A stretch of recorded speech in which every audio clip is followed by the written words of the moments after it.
자, F등급 쉼터 해명도 낙제점이다 이런 비판이 나왔습니다. 더불어민주당 윤미향 당선인이 정대협 대표 시절에 위안부 피해자 할머니들을 위한 쉼터를 당초에 마포구 성산동에 하려고 하다가 마포에서 멀리 떨어진 경기도 안성시에 쉼터를 조성했죠. 너무나 그런데 비싸게 사고 싸게 팔았다. 그 과정에서 무려 4억 3천만 원의 손실이 발생했다.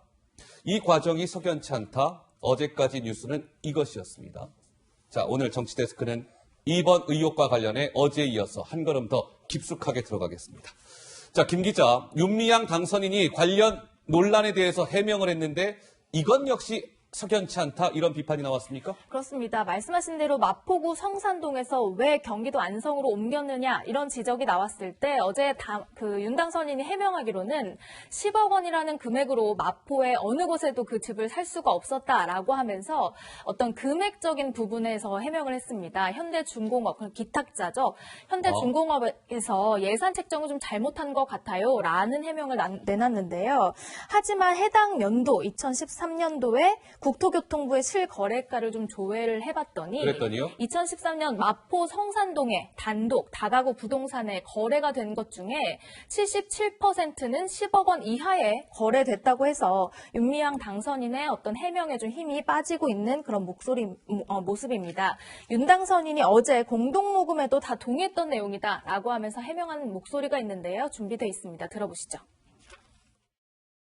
10억으로 그 마포의 어느 곳에도 그 집을 살 수도 없었고요. 공동모금회가 경기 지역도 괜찮다라는 의견을 주셨어요. 경기도도 적합하다고 판단되면 주택 비용들이 10억을 넘었고 비용이 조금 그래도 10억 아래면 어떤 적합성이 떨어졌고 그래서 결국은 안성까지 오게 되었고 힐링센터를 매입하게 된 거예요. 자, 윤미향 당선인은 그 10억 원이라는 돈이 기부를 받은 10억 원이 돈이 부족해서 당시에 성산동 일대에 쉼터를 조성할 수 없었습니다. 이렇게 해명을 했어요. 그런데 김 기자 설명대로 당시에 마포구 성산동 일대의 77%는 10억 원 이하의 거래가 됐다는 것이죠. 당장 거짓말 논란이 불거졌고요. 그래픽 돌아갑니다. 자, 쉼터 부지 매입 당시 후보지가 있어요. 이게 정대협이 최종 후보지 3곳을 딱 추린 겁니다. 후보지 1번은 강화군 길상면에 있는 부지였어요. 여기는 지금 평당 가격과 마포에 있는 박물관까지, 그러니까 박물관에서 강화군 길상면까지의 이동 거리, 그리고 후보지 2번째는 안성 일중면에 있는 곳이었습니다. 여기에 평당 가격과 박물관까지의 소요 시간은 지금 그래픽에 나와 있는 대로 저러합니다. 후보지 3번째가 이번에 지금 안성에 그 조성이 되어 있는 안성 금광면에 있는 후보지였는데 평당 가격을 한번 쭉 보시죠. 후보지 1과 후보지 2와 후보지 3. 평당 가격이 일단 제일 비쌉니다. 그렇죠. 309만 원이니까. 그리고 마포에 있는 박물관까지의 소요 시간도 후보지 1, 2와 비교했을 때 어떠하죠? 제일 길어요. 2시간. 평당 가격도 제일 비싸고 이동거리도 제일 긴 곳이 선정이 됐습니다. 조대원 평론가, 이것이 의미하는 바는 무엇일까요? 저분이 10억으로 예. 마포의 그 어느 곳에도 살 수 있는 집이 없었다 얘기하는데 참 10억이라는 게 우리 일반 직장인들한테는 이게 꿈의 숫자거든요. 예. 평생 한번 죽기 전에 한번 만져보고 싶은 매우 큰 돈이죠. 예. 다수의 직장인들이 그렇게 꿈을 꾸는데 이 집으로 예를 들어가지고 원하는 평수가 없었다. 아니면 교통이 안 맞든지 주차장이나 부대 시설이 안 맞았다. 차라리 이렇게 얘기했다면 예. 그럴 수도 있겠구나 했겠지만 어느 곳에도 살 곳이 없었다 이렇게 얘기하고 경기도로 옮겼다고 얘기하고 또 3군데 후보지 공개한 것 중에서도 현재 가장 우리가 봤을 때 일반인 비싸고 거리가 먼 그렇죠. 예. 일반인 상식적으로는 가장 피해야 될 곳에다가 이렇게 지었다는 거는 예. 이분이 그 입을 열어가지고 말씀을 하실 때마다 이게 의혹이 해명되는 게 아니라 계속 이 변명으로 들리고 나중에 말을 바뀌고 비상식적으로 들리고 하는 것들이 아하. 국민들이 이제 더욱더 의심을 하게 되는 계기이기 때문에 예. 저는 빨리 이 후보가 당선인이 결단을 내리는 게 예. 맞다. 결단이라면 어떠한 결단일까요?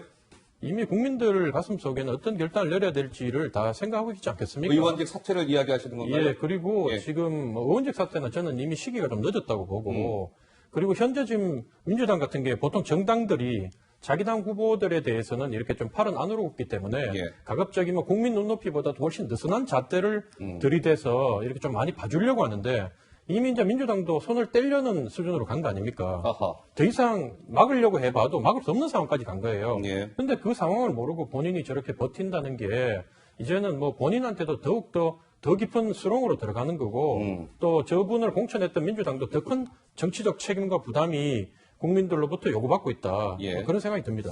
자, 누가 거짓말을 하고 있는 걸까요? 그래픽을 한번 보겠습니다. 윤미향 당선인과 사회복지공동모금회, 그러니까 현대중공업으로부터 그 10억 원을 받아서 윤미향 당선인, 당시 정대협 대표였죠. 그쪽에 이제 돈을 전달한 이 사회복지공동모금회 엇갈립니다. 누군가 하나는 지금 거짓말하고 있는 거예요. 윤미향 당선인은 마포에서 안성쉼터 장소 변경 이유에 대해서 그 사회복지공동모금회 쪽에서 우리 정대협 쪽에 저 경기도 지역권을 제안했어요. 이렇게 얘기합니다. 근데 사회복지공동모금회 사랑의 열매라고 그냥 이야기하겠습니다. 사랑의 열매 쪽에서는 무슨 말씀을 그리 하십니까? 정대협 쪽에서 안성이라는 곳을 정해와서 우리한테 통보하지 않았습니까? 엇갈려요. 사업 기간도 윤미향 당선인은 사업 집행 한정 기간, 그러니까 언제까지 그거를 끝내야 되기 때문에 그 안에 집행을 하려다가 애쓰다가 안성까지 가게 됐어요. 이렇게 얘기합니다. 사랑의 열매 쪽에서는 무슨 말씀을 그리 하십니까? 2017년까지만 하면 되는 사업, 굉장히 기간이 느슨했잖아요. 부지 선정에 영향을 미칠 만한 압박을 사랑의 열매 쪽에서 가한 적도 없습니다. 누가 거짓말을 하고 있는 걸까요, 정의원? 예. 이제 그 확인을 해봐야 되겠지만 정황적으로 볼 때 지금 윤미향 당선자는 계속해서 지금 그때마다 말을 바꾸면서 어허. 지금 변명으로 일관하고 있는 상황이고요. 예. 사랑의 열매의 기능을 보면 사랑의 열매가 굳이 이 정의연에다 대고 안성을 정해서 여기다 쉼터를 마련하라고 할 이유가 없는 거예요. 콕 집어서 제안할 리가 당연합니다. 없다. 그리고 예. 사랑의 열매는 현대중공업으로부터 현대중공업이 10억을 기부하겠다 하니까 그것을 전달하면서 과연 정의연이 자신들의 목적 사업에 맞게 그 운영을 하는지 예. 또 회계는 얼마나 투명한지 이거 하는 데가 사랑의 열매이거든요. 그런데 지금 관리 급하니까 감독. 예. 사랑의 열매가 먼저 이렇게 경기도를 해야 정하라 되겠다. 그랬다 이러는데요. 요 배경을 좀 아셔야 되는데 정의연에서 그 할머니들을 위한 거주지가 필요했던 건 맞는 것 같습니다. 그래서 현대중공업에도 아마 요청을 했고요. 또 그 비슷한 시점에 명성교회에도 요청을 했던 것 같아요. 예. 그래서 명성교회가 교회에서 14억을 들여서 마포에 거주지를 정했죠. 예. 그래서 인테리어를 해가지고 2012년에 할머니들 세 분이 입주하신 걸로 알고 있어요. 예. 그런데 이제 그렇게 입주가 된 다음에 또 이제 현대중공업에서도 10억 기금이 결정이 되는 거 아니에요? 2012년, 그렇습니다. 13년 요 예. 무렵에. 예. 그러다 보니까는 실제로 마포에서 가까운 지역보다 가장 멀고 가장 비싼 지역으로 지금 이 윤미향 당선자가 결정을 해서 갔으면 예. 이거에 대해서 이제 솔직하게 얘기해야 되는데 그렇게 안 하고 마포의 집값이 비싸서 하면서 자꾸 변명을 하다 보니까 그 아하. 변명이 자꾸 의혹에 의혹을 낳으면서 예. 상식적으로 볼 때 도저히 이해가 안 가는 그러다 보니까 현대중공업도 끌어들여야 되고 사랑의 열매도 끌어들여서 설명을 하니 사랑의 열매가 아니 이게 무슨 소리야? 무슨 당신들이 말씀을 안성에다 하십니까? 하겠다 그러니까 예. 우리는 최대한 유연하게 당신들이 하고자 하는 대로 심지어는 사업도 2017년까지만 하면 되는 사업이라 그렇게 영향이나 압력을 끼친 적이 없어 이러고 나오는 거죠. 자, 그러면 이 논란에 휩싸여 있는 안성에 있는 위안부 할머니들을 위한 위안부 피해자 할머니라고 이야기하겠습니다. 위안부 피해자 할머니들을 위한 쉼터. 그러면 말 그대로 위안부 피해자 할머니들이 그 혜택의 대상이 되어야 하는 것은 어찌 보면 당연한 것 아니겠습니까? 그런데 김 기자, 이번에 이 정대협, 정의연 내용을 폭로한 이용수 할머니가 동아일보 인터뷰에서 뭐라고 말씀하셨다고요? 할머니조차도 쉼터라는 것을 이번 언론 보도를 통해서 알았다라는 충격적인 내용이 나왔습니다. 사실 말씀하신 대로 쉼터라는 장소의 취지를 보더라도 가장 잘 알고 있어야 될 피해 할머니들조차도 몰랐다는 건데요. 이용수 할머니는 안성의 쉼터, 신문 보고 놀랐다. 나는 그런 것을 지은지도 몰랐다. 이렇게 말씀하고 계시고 또 지금 너무 괴롭고 힘들어서 병원에 있다. 사람 만나기도 힘든 상태다라고 하면서 윤미향 당선인 사퇴 왜 안 되나 이렇게 물었다고 하는데요. 이용수 할머니 기자회견 당시 목소리가 준비되어 있습니다. 수요일 되면 먼 데서도 옵니다. 또 외국서도 옵니다. 그런 분들이 17일반으로 돈을 내지 않습니까? 이것은 정말 할머니들한테 쓰는 게 아니고 도대체 어디 쓰는지 쓰는 적이 없습니다. 여러분 되풀이하지만은 속을 맞춰 쏘았고 이용당할 만큼 당했습니다. 이제는 기력이 없어서 내가 오늘도 약을 몇 가지 먹은지 압니까? 안 쓰러지려고. 내가 쓰러지면 나는 억울하지 누가 합니까? 이런 억울하고 우남도 누가 알아줍니까? 모릅니다. 너무 억울하고 너무 서럽고 내가 왜 이래 당해야 됩니까? 자, 상황이 이쯤 되니까 하태경 통합당 의원은 이렇게 비판했더군요. 위안부 피해자 할머니들을 위한 안성 쉼터가 아닌 윤미향 당선인을 위한 윤미향 쉼터가 아니었느냐. 이런 비판의 목소리까지 냈던데 최진 원장은 어떻게 평가하시는지요? 참 먼저 말씀드리기 전에 꼭 드리고 싶은 거는 예. 우리 국민들한테는 말이죠. 건드리면 되게 아픈 상처가 세 가지 정도가 있습니다. 하나는 세 가지? 아시다시피 예. 광주의 이제 5.18 문제고 제주도의 4.3 문제 예. 그리고 사실 위안부 피해 할머니들의 문제입니다. 어떻게 보면 이 세상에서 지구상에서 제일 가장 불쌍한 할머니들은 위안부 피해 할머니 아니겠습니까? 예. 그런 할머니들을 이용을 해서 재테크를 했다라는 아하. 그런 의혹을 불러일으키기 때문에 그런 의혹이 일고 있는 국민들이 것이죠. 보수나 재무나 다 떠나서 지금 관심이 지켜보고 있거든요. 예, 예. 근데 지금 너무 상식과는 어긋난 일들이 많이 벌어지고 있거든요.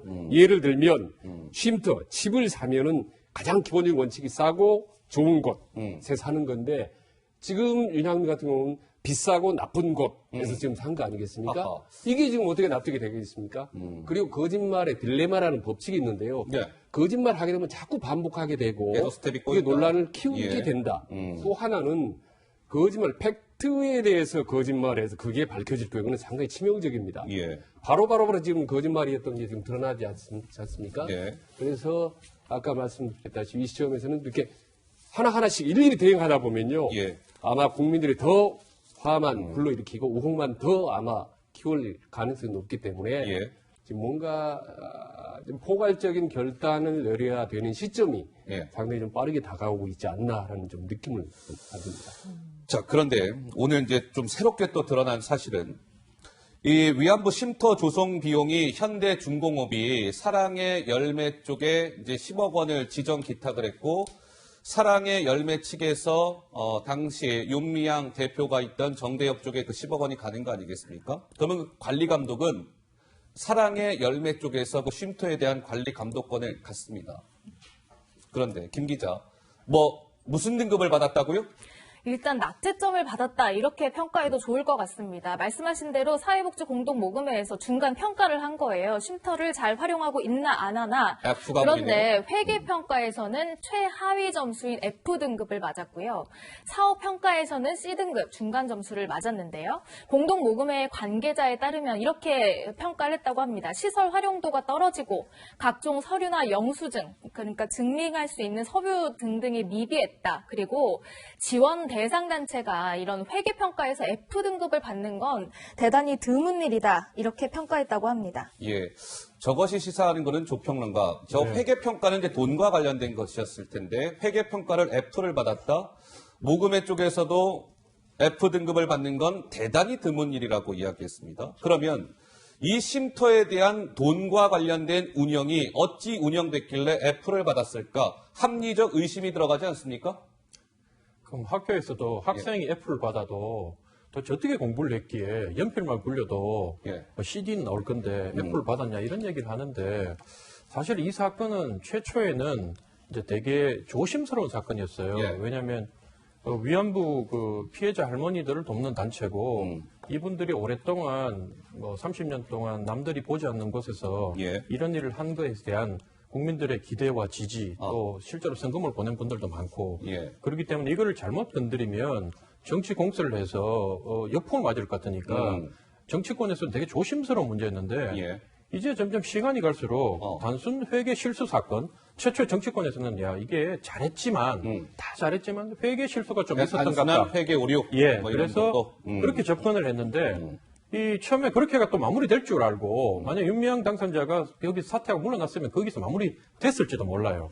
근데 이제 다행스럽게도 이분이 버티는 바람에 이게 이제 회계 부정 의혹 사건이 아닌가 이렇게 이제 확대가 되고 이제 갈수록 이 본인이 한마디 해명하고 그 정치권 현 여당 관계자들이 또 한마디씩 거들면서 어떻게 돼가냐면 총체적 비리 의혹 사건이 돼가고 있는 거예요. 현재.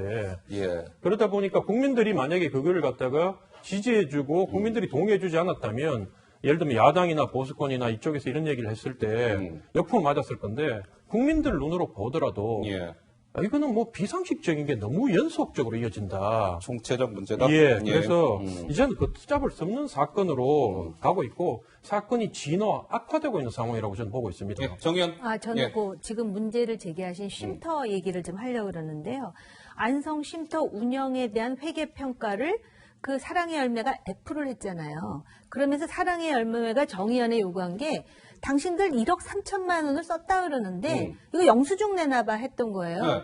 그랬더니 영수증 안 내놓고 그냥 이거 공동모금회가 이거 운영 포기하겠다 이렇게 된 겁니다. 윤미향 쪽에서 그렇습니다. 운영 포기하겠다. 네, 그러니까 이제 정의연 쪽에서 그러니까 사랑의 열매가 이 자료, 그러니까 영수증을 포함한 증빙 자료 1억 3천만 원 어디다 썼습니까 했더니 운영 포기하겠다 이렇게 내는 거예요. 근데 상식적으로 생각해 보세요. 아까 우리 앵커님 말씀하셨듯이 이거 자기 돈으로 집을 사는 거면 시세보다 그 2배가 넘게 그렇게 집을 비싸게 살 리도 없거니와 이게 자기 집이라고 생각하면 이렇게 쉽게 포기를 하겠습니까? 그러니까 애초에 운영 포기 의사는 바로 그 증빙 서류 내놔라 하니까 포기를 했다는 거예요. 이것도 사실은 굉장히 이상한 거고 조금 전에 조평론가 말씀하셨듯이 그래서 이 회계가 이상하다 그러면 그 여당의 인사들이 뭐라 그러세요? 전부 친일 토차 왜구가 지금 준동을 한다. 그러면 이용수 할머니도 친일이고 우리가 다 친일이에요. 근데 이제 문제가 깊어지니까 그때 그렇게 하면서 윤미향을 두둔했던 그 정치인들 지금 뭐라 그러는지 이제 지켜봐야 될 일이 남아있죠. 자, 이 쉼터와 관련해서 지금 더불어민주당 경기 안성에서 당선이 된 민주당 이규민 당선인 이야기가 계속 나오죠. 그러니까 윤미향 당시 정대협 대표에게 이 안성 쉼터, 그 쉼터를 중개한 사람입니다. 이규민 지금 민주당 당선인이 당시에는 안성신문 대표였죠. 근데 그 쉼터는 실제로 또 이 이규민 당선인과 아주 각별한 관계였던 김모 씨라고. 이규민 당선인은 안성신문 대표였고 그 건축업자는 안성신문 운영위원장이었습니다. 쉽게 말하면 끼리끼리 다 해먹은 것 아니냐 이런 논란인 것이죠. 자, 윤미향 당선인이 총선을 석 달 앞둔 지난 1월 이규민 당선인에 대해서 이렇게 얘기한 바 있습니다. 잠깐 들어보시죠.